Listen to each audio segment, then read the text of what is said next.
পরিচয় কি? পরিচয় দাও, হু আর ইউ, তুমি কে?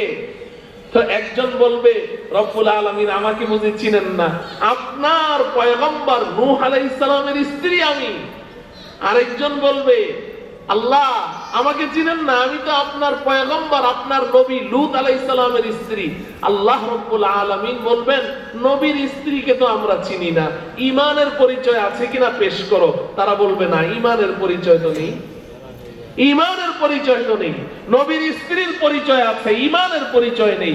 আল্লাহ পাক বলেন ফালাম ইউগনিয়া আনহুমা মিনাল্লাহি শাইআ। নবীর স্ত্রীর পরিচয় সেদিন আমার আযাব থেকে, আমার গজব থেকে, আমার পাকড় থেকে তাদেরকে রক্ষা করতে পারবে না। ওয়াকিলা দুখুলান নার মা'আদ দাখিলিন। আল্লাহর পক্ষ থেকে ঘোষণা আসবে, রে হতভাগিনীরা যা, ঈমানের পরিচয় নিয়ে আসতে পারিসনি, নবীর স্ত্রীর পরিচয়ের এখানে কোনো মূল্যায়ন নেই। যদি ঈমানের পরিচয় না থাকে যা, জাহান্নামীদের সাথে চিরদিনের জন্য জাহান্নামে নিক্ষিপ্ত হয়ে যা। নাউযুবিল্লাহ। নবীর স্ত্রীর পরিচয় সেদিন তাদেরকে রক্ষা করতে পারবে না। কি পরিচয় লাগবে? ঈমানের পরিচয়। বলেন কি পরিচয় লাগবে? ঈমানের পরিচয় লাগবে। ও আমার প্রিয় বন্ধুরা, নবীর স্ত্রীর পরিচয় দিয়ে পার পাওয়া গেল না। যদি কেউ নবীর কন্যার পরিচয় দেয় পার পাবে কি?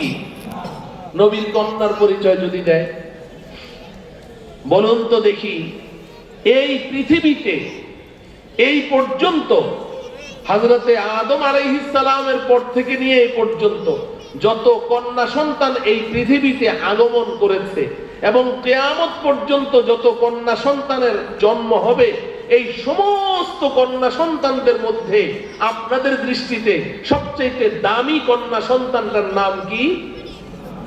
হযরতে ফাতেমাতুজ জাহরা রাদিয়াল্লাহু তাআলা আনহা। পৃথিবীর সবচেয়ে দামি কন্যা, কোন মা আর এমন দামি কন্যা জন্ম দিতে পারবে না। সবচেয়ে দামি কন্যা, আর তার পিতাটাও পৃথিবীর সর্বশ্রেষ্ঠ পিতা, ঠিক কিনা? সবচেয়ে দামি পিতা রাসূলুল্লাহ সাল্লাল্লাহু আলাইহি ওয়াসাল্লাম, আমাদের নবী হযরত মুহাম্মদ মুস্তাফা সাল্লাল্লাহু আলাইহি ওয়াসাল্লাম। তো পৃথিবীর সবচেয়ে দামি কন্যা ফাতেমাকে লক্ষ্য করে পৃথিবীর সবচেয়ে দামি পিতা কি বলে শোনেন। বুখারী শরীফের মধ্যে এসেছে, নবীজি সাল্লাল্লাহু আলাইহি সাল্লাম ফাতেমাকে লক্ষ্য করে বলছেন, ইয়া ফাতিমা, ইয়া ফাতিমা আনকিযি নাফসাকি আনিন নারিল হাতিমা ফাইন্নী লা উগনি লাকি মিনাল্লাহি শাইআ। ও আমার কলিজার টুকরা ফাতেমা, ও আমার নয়নের মণি ফাতেমা, ও আমার জানে জিগার লাখতে জিগার নূরে নজর ফাতেমা, কান খুলে শুনে রাখো, যদি আল্লাহ পাকের আদালতের কাঠগড়ায় নিজেকে রক্ষা করতে চাও তো ঈমান এবং আমলের পুঁজি নিয়ে সেখানে গিয়ে দাঁড়াও। যদি ঈমানের পরিচয় নিয়ে সেখানে দাঁড়াতে না পারো, তাহলে আমি শ্রেষ্ঠ পয়গম্বরও তোমাকে সেদিন রক্ষা করতে পারবো না। নাউযুবিল্লাহ পড়ে। কি পরিচয় লাগবে? কথা বলেন, কি পরিচয় লাগবে? ঈমানের পরিচয় লাগবে বন্ধু, ঈমানের পরিচয় লাগবে। খুব ভালো করে বুঝেন কথাগুলো, খুব ভালো করে বুঝেন। তাইলে নবীর স্ত্রীর পরিচয় দিয়েও পার পাওয়া যাবে না, নবীর কন্যার পরিচয় দিয়েও পার পাওয়া যাবে না। আচ্ছা, এর চাইতেও তো দামি আরেকটা পরিচয় আছে। কেউ যদি হাসরের ময়দানে গিয়ে বলে আমি নবীর বাপ, বাপ তো বড়, তাই না? বাপের পরিচয় দিলে কি পার পাওয়া যাবে? তাও পার পাওয়া যাবে না। এবার শুনেন, বুখারী শরীফের হাদিস, নবীজি সাল্লাল্লাহু আলাইহি ওয়াসাল্লাম সাহাবায়ে কেরামকে লক্ষ্য করে বলছেন, ইয়ালকা ইব্রাহিমু আবাহু আযারা ইয়াওমাল কিয়ামাহ ওয়া ফি ওয়াজহিহি কাতারাতু ওয়া গাবারা فيقول إبراهيم يا أبت ألم أقل لك ألا تعصني فيقول أبوه آزر ولكن اليوم لا أعصي فيقول إبراهيم يا ربي إنك وعدتني ألا تخزني يوم يبعثون فأي شيء أخزى من الأب الأبعد ফায়াকুলুল্লাহু তাবারাকা ওয়া তাআলা ওয়ালাকিন্নী হারামতুল জান্নাতা আলাল কাফিরিন। লম্বা একটা হাদিসের মধ্যে নবীজি সাল্লাল্লাহু আলাইহি ওয়াসাল্লাম সাহাবায়ে কেরামকে লক্ষ্য করে বলছেন, এ আমার সাহাবীরা শুনো, হাসরের ময়দানে হযরতে ইব্রাহিম আলাইহিস সালামের সাথে তার বাবার সাথে সাক্ষাৎ হয়ে যাবে। ইব্রাহিম আলাইহিস সালামকে চিনেন? কে? হ্যাঁ, এতদিন তো অনেক আস্তে আস্তে বলেছেন, ভয়ে ভয়ে বলেছেন, আজকে একটু দিলটা খুলে বলেন, আমাদের জাতির পিতা কে? কে জাতির পিতা? কে বলেছেন? কে বলেছেন? আল্লাহ বলেছেন, মিল্লাতা আবিকুম ইব্রাহিম হুয়া সাম্মাকুমুল মুসলিমিন। এই উম্মতে মুহাম্মাদি, উম্মতে মুহাম্মাদি কারা? কথা বলে না। আমরা উম্মতে মুহাম্মাদি কারা? আমরা, এই যে আমরা এখানে বসে আছি, আমাদেরকে আল্লাহ পাক বলছেন, এই উম্মতে মুহাম্মাদি, তোমরা যেই ধর্মের উপরে আছো, তোমাদের এই ধর্মটি তোমাদের জাতির পিতা ইব্রাহিমের ধর্ম। সুবহানাল্লাহ। আমাদের ধর্ম, এটা কার ধর্ম? আমাদের জাতির পিতা ইব্রাহিম আলাইহিস সালামের ধর্ম। আল্লাহ বলছেন, মিল্লাতা আবিকুম ইব্রাহিম, তোমরা তোমাদের জাতির পিতা ইব্রাহিমের ধর্মের উপরে আছো। শুধু এতটুকু বলেই আল্লাহ পাক ক্ষান্ত হননি, বলছেন হুয়া সাম্মাকুমুল মুসলিমিন। এই মুসলমান শুনো, এতদিন যারা আরেকজনকে বাপ ডেকেছো, ভালো করে শুনো, আল্লাহ বলছেন হুয়া সাম্মাকুমুল মুসলিমিন। বাবা যেমন সন্তানের নাম রাখে আব্দুর রহিম, আব্দুল করিম, আব্দুল গফুর, এই উম্মতে মুহাম্মাদি শোনো, তোমাদেরও তো একটা নাম আছে। কি নাম? মুসলমান। আমাদের নাম কি? মুসলমান। আল্লাহ বলছেন, আমি বলছি না, নবী বলছেন না, কে বলছেন?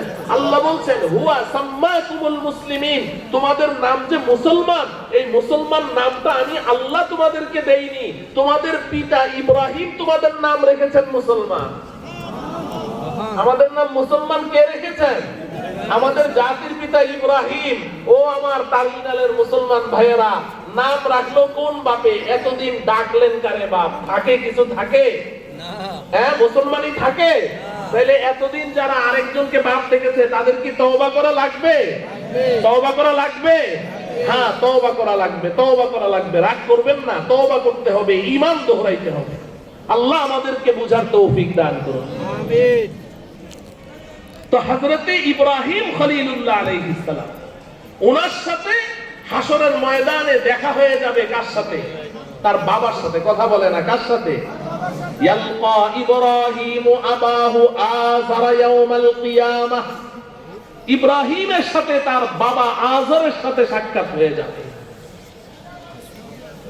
ইব্রাহিম আলাইহিস সালাম যেন তেন নবী না।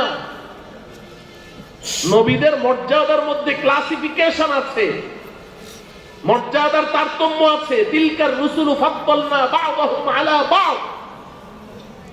নবীদের মধ্যে একেবারেই এ গ্রেডের নবী, ওয়ান ক্লাসের নবী, সর্বোচ্চ মর্যাদার আসরে সমাসীন,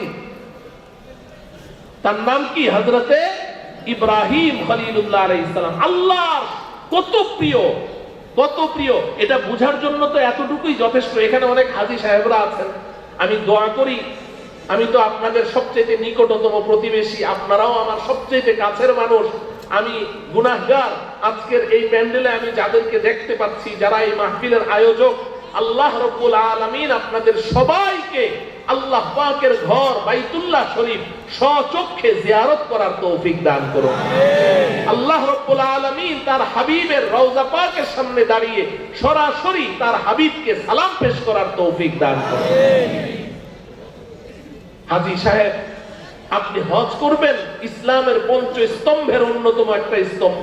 আপনি হজ করতে যান, হজের শুরু থেকে শেষ পর্যন্ত যতগুলো কর্ম আপনি সম্পাদন করবেন, যতগুলো কাজ করবেন, আপনাকে স্মরণ করিয়ে দিবে একজন পয়গম্বরের কথা, তার নাম হযরত ইব্রাহিম খলিলুল্লাহ আলাইহিস সালাম ইহরামের কাপড় পরেন, ইব্রাহিম খলিলকে স্মরণ করতে হবে। লাব্বাইক আল্লাহুম্মা লাব্বাইক বলছেন, আমি উপস্থিত, আমি উপস্থিত। আপনাকে কে ডেকেছে? কার ডাকে আপনি লাব্বাইক বলছেন? আপনার পিতা হযরত ইব্রাহিম খলিলুল্লাহ আলাইহিস সালামের ডাকে আপনি আজকে লাব্বাইক বলছেন। এরপরে আপনি বাইতুল্লাহ তাওয়াফ করবেন, বাইতুল্লাহর দিকে তাকালেই আপনাকে স্মরণ করতে হবে এই বাইতুল্লাহর নির্মাতা হযরত ইব্রাহিম খলিলুল্লাহ আলাইহিস সালাম। তাওয়াফ শেষ করে 2 রাকাত নামাজ পড়বেন।